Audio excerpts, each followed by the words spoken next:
यह कहानी एक छोटे से गांव के बारे में है, जहां एक साधारण लड़का रहता था, जिसका नाम किले था। किले का मतलब होता है दुर्ग या गढ़, और इस लड़के का नाम उसके साहस और बहादुरी के कारण रखा गया था। हालांकि किले साधारण जीवन जीता था और खेतों में काम करता था, उसकी आंखों में एक सपना था, अपने गांव को एक दिन मुसीबतों से बचाने का। बचपन की शुरुआत किले का जन्म गांव के एक गरीब परिवार में हुआ था। उसके माता पिता किसान थे और दिन रात मेहनत करके अपनी रोजी रोटी कमाते थे। किले के पास साधारण शिक्षा थी, लेकिन उसके दिल में गहरी समझ और बुद्धिमानी थी। गांव के लोग उसे उसकी समझदारी और बड़े दिल के लिए पसंद करते थे। पहला सामना एक दिन गांव में एक डरावना शेर घुस आया और सभी गांव वाले डरे हुए थे।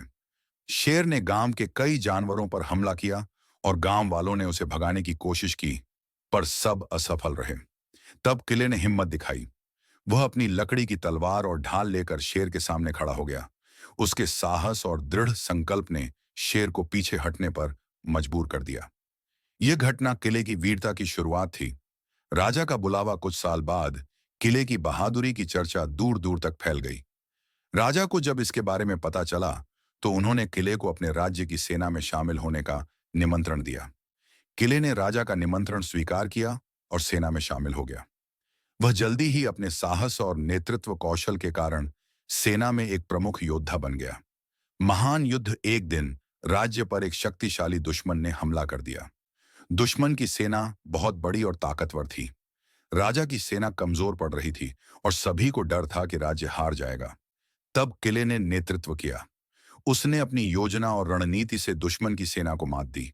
उसकी वीरता और सूझबूझ के कारण राज्य जीत गया।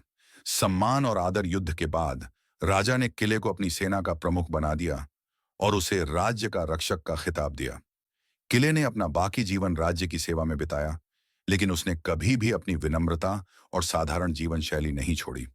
उसकी वीरता और सेवा के कारण उसे किले के नाम से जाना गया, जो न केवल एक व्यक्ति का नाम था, बल्कि साहस, समर्पण और ईमानदारी का प्रतीक भी बन गया। इस प्रकार किले ने अपनी साधारण शुरुआत से लेकर एक महान योद्धा और नायक बनने तक का सफर तय किया।